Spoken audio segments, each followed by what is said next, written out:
business for so many years and has always had a fascination with words.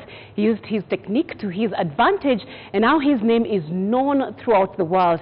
The football lover speaks to K24 Live via Skype tonight about what the situation is like in the UK with the pandemic and how he's coping with the lack of football. So let's just quickly dive into that amazing interview. I know all the football fanatics have been waiting actually for this specific interview. Peter, once again, welcome to the program. Quite a pleasure to host you. We are so used to hearing your voice on telly, but for 6 weeks now, we have had to sit without football.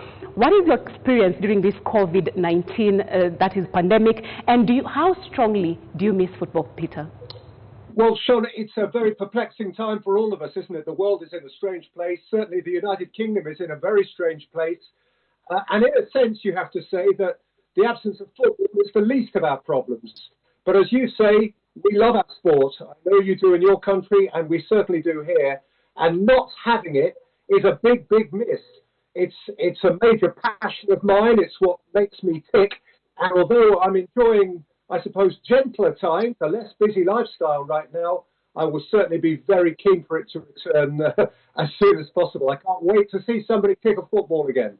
And football, as you're speaking there, itself is actually watched widely across the world, and commentating on this beautiful game, you have managed to actually stand out on the commentating scene. You're among the few commentators people actually look forward to when the matches are ongoing. When did it occur to you that you can actually be a sports commentator, and where did this passion come from? Well, the reality of it came relatively late in life, I suppose. I don't think I'm alone in having been a small boy who dreamed of doing it once upon a time. When I was 6, 7, 8 years old, it was very quickly clear that I wasn't going to be good enough at playing the game to make a living out of it. So I suppose the next best thing would be to talk about it. And it was really only in my early 20s that I started to pursue it in any sort of a serious way. And I got a break with local radio, with the BBC here in the UK, and went from there. I had a series of lucky breaks. I've been so fortunate through my career to be in the right place at the right time. And here I am, still just about getting away with it. How much preparation goes into a match, actually? What do you do to just get mentally prepared, you know, for those poetic lines that you deliver day in, day out for your viewers? Well, in terms of preparation, the nuts and bolts preparation takes on average about 1 day per match. So that is all the statistical preparation, the facts, the history, the recent meeting, just the whole context of the match. That is the hard work of the week that goes into the final display that is the weekend. In terms of the words that actually come out of my head in those moments, I suppose, those really come from instinct. Once the game kicks off, you can't write what is going to happen. You simply have to react to what does happen. So when the team is coming out of the tunnel and they're walking out, okay, I know that's going to happen, and so I can have something prepared for that. But once the game kicks off, you just have to go with the flow and trust in your instinct. So just to be clear and to answer the question that we've received from so many Kenyan viewers is that your lines are actually not scripted but spontaneous. Once the game is underway, nothing is scripted, no.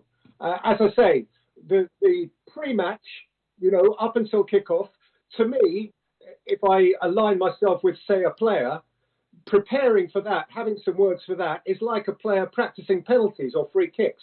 You know what's going to happen. Everything is set. You would be silly not to be ready for that. That would be borderline unprofessional. But equally, there is a real danger in trying to script a moment, because the chances are that the moment you script won't absolutely dovetail with what really occurs, and you can end up looking silly. And I have to also ask you this. Roma have risen from their ruins. Manolos, the Greek god in Rome, the unthinkable unfolds before our eyes. This was not meant to happen. This could not happen. This is happening.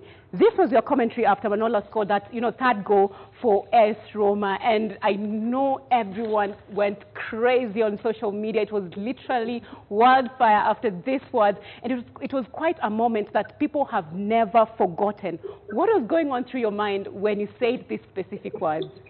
Well, Sean, that was a strange night. It was a strange night because actually I was very relaxed about that match because there was no chance of Roma coming back.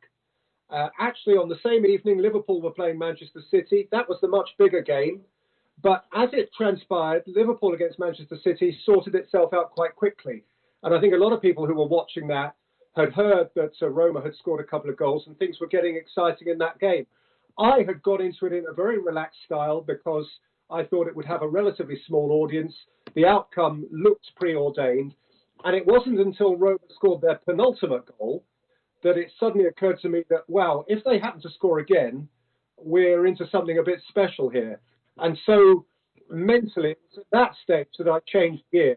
When the ball went in from the Manolas header, that line that you just read, Roma have risen from their ruins, was just something I used in the moment to cover a couple of seconds because I wasn't sure who scored the goal. And I waited for the close-up because it was an unlikely scorer. Mm-hmm. And then, of course, it was Manolas. And what did I know about him? Well, I knew he was Greek. And so all that stuff about Greeks and Romans just came sort of spilling out. Lovely, lovely, Peter. And you've also commentated alongside a number of people, but it's your partnership with Jim Begling that has been lauded the most. Quite a positive partnership. And we've also seen how you've talked about not being on social media, that is Twitter, but Jim always steps in to actually give people updates on how you're doing here and there. How's the chemistry like between you and him, and how did you two develop this relationship? Well, we're like an old married couple now, really. We finish each other's sentences. We've been together for so long, and we have a lovely familiarity. He's a friend of mine. I also have a lot of professional respect for him. He had a more than credible footballing career playing for Liverpool in the 1980s. It would have been a much bigger career, but sadly it was brought to a halt by a very nasty injury. Nevertheless, he was a title winner with Liverpool, and to his great credit, having lost his football career in his mid-20s, he set about becoming the best broadcaster he could become. And he is one of those who turns up to a game properly prepared with his thoughts organized and ready to deliver. He doesn't waste a word. He doesn't waffle. He has something useful to say within the articulation of any football match. And it's a joy and a privilege to work alongside him. It sounds quite exciting to actually do football commentary. But is there a downside to commentary? Well, like every game, like every job in the world, yours, mine, anybody watching, there are good days at work and there are bad days at work. Sean, I'm sure there are times when, although you love your job, you go home and think, I wasn't on top of it today. I wasn't good. I feel slightly upset at my own performance. If I get a bit of criticism, I think, well, maybe that's justified. All of that sort of thing. And those of us who do our jobs, as you do and I do, in the public eye, sometimes know we have to be subject to criticism or at least opinion. And that can be a difficult thing to take on board, the bits that go around the outside of it.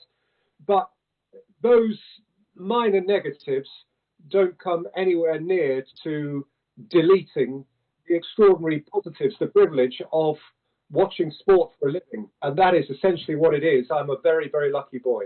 Yes, and you've also commentated at the World Cup, Euro, Champions League, English Premier League and Cup games. Do you have any favorite team, player or match that you've commentated while you're commentating? Like, can you give us your favorites? Well, my favorite team is England.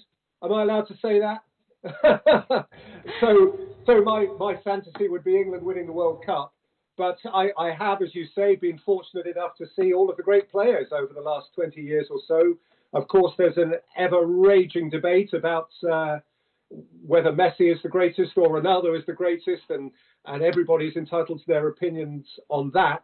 Before then, Luis Figo, the great Portuguese. my favourite through the early years of the century and the last years of the 20th century was the great French player, Zinedine Zidane. He was a beautifully balletic footballer and just gorgeous to see. But you know, they all bring something. And what is football? It really is an ongoing narrative. It's a story. And all of these players, whether the greatest or the least, are part of the story. They are characters in a drama. And my love is getting caught up in that drama. And now before we go to what the fans are just saying, oh my goodness, we've received thousands and thousands of messages on Twitter. You've been our top trend in the country. So just before we go to that, are there calls to restart the English Premier League in June? What are your thoughts about this? Well, from a personal perspective, I really hope we can finish the Premier League in June. We always have to preface this discussion with these words: it can't happen until it's safe to happen. And so football is not boss here. It's a big deal, football, in this country and around the world, but it's not as important as the health of human beings and the health of the human race. So we are in the hands of science. That has to help us sort out this horrible pandemic. If that can be done, then I really hope that the Premier League and all the leagues around Europe and the world can find a way of finalising their competition for the integrity of that competition. We need to be able to crown our champions if we can. We need to be able to establish who are relegated, who are promoted into next year's Premier League, who qualifies for the Champions League. There are big clubs, and there is big money around all this. And there is also just the sport itself, and we are thirsting for the sport itself. Yes, and now, oh my goodness, there are so many lines that you have done, and the fans are actually just sending them in, and it's so funny. Some of them are funny, and some of them, just tell us what was going through your mind when you're saying this. So you said you would look at this Messi guy and you'll be asking yourself, is this the same football which troubled Rashford and Lingard? Well, who knows what I was thinking of? You see, this is the trouble.